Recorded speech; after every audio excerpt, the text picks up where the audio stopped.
Okay, a very good afternoon to Doctor and my fellow friends. Today I will present the subtopic of Brayton cycle.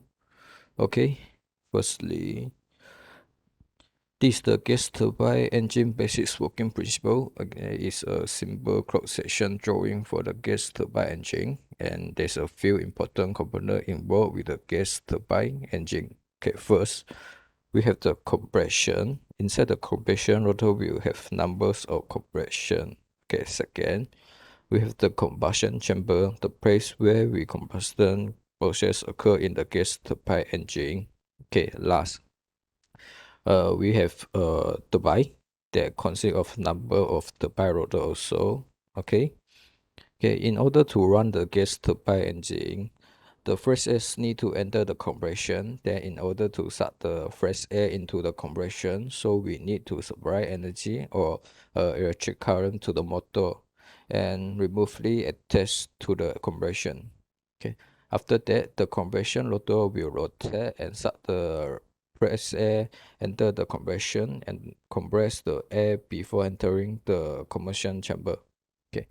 Then the compressed air enter the combustion chamber. The fuel inject system will inject fuel into the combustion chamber, and the spark introduced by the spark system or spark plug inside the combustion chamber. Okay, the ignition start where the combustion process will occur, and this process will produce a exhaust gas will flow through the turbine and will force and provide the energy transfer to the turbine for rotating blade in order to rotate the turbine rotor.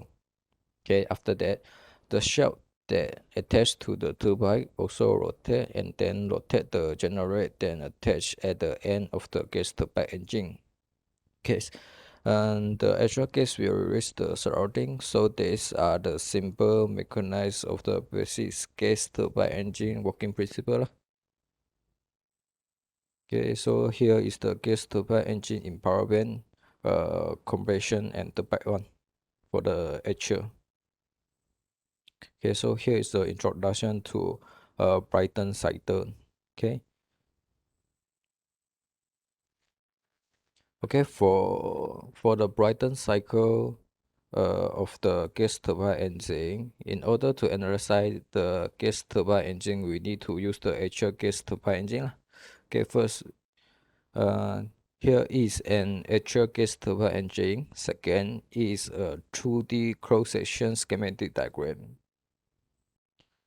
Okay, here is the working principle of gas turbine engine, and this one is the Brayton cycle schematic diagram for the Brayton cycle. To simplify the analysis of actual gas turbine engine cycle to Brayton cycle is need the standard assumption.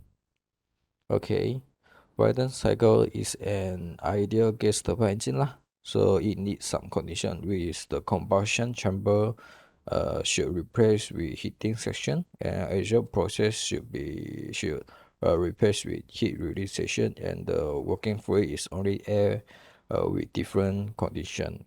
Okay, for the Brayton cycle, the air will circulate in the closed loop.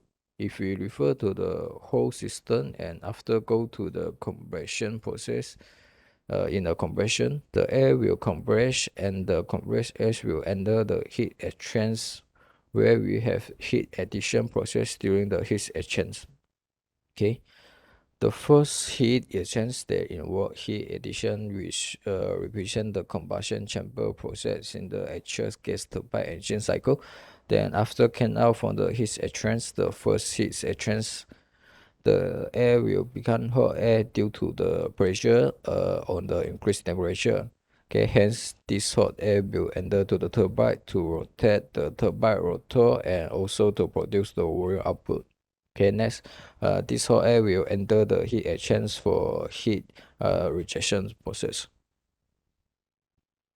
Okay, so here is the Brayton cycle, and the Brayton cycle is also an ideal cycle for gas turbine engine lah. Okay, so in order to describe the process that occur in each component for the gas turbine engine, we need to refer to the PV diagram and this one is PV diagram and also the TS diagram.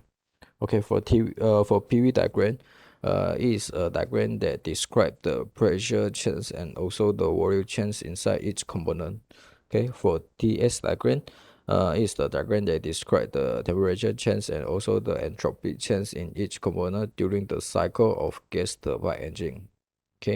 Okay, in terms of process, we have actually 4 steps involved and 4 different processes.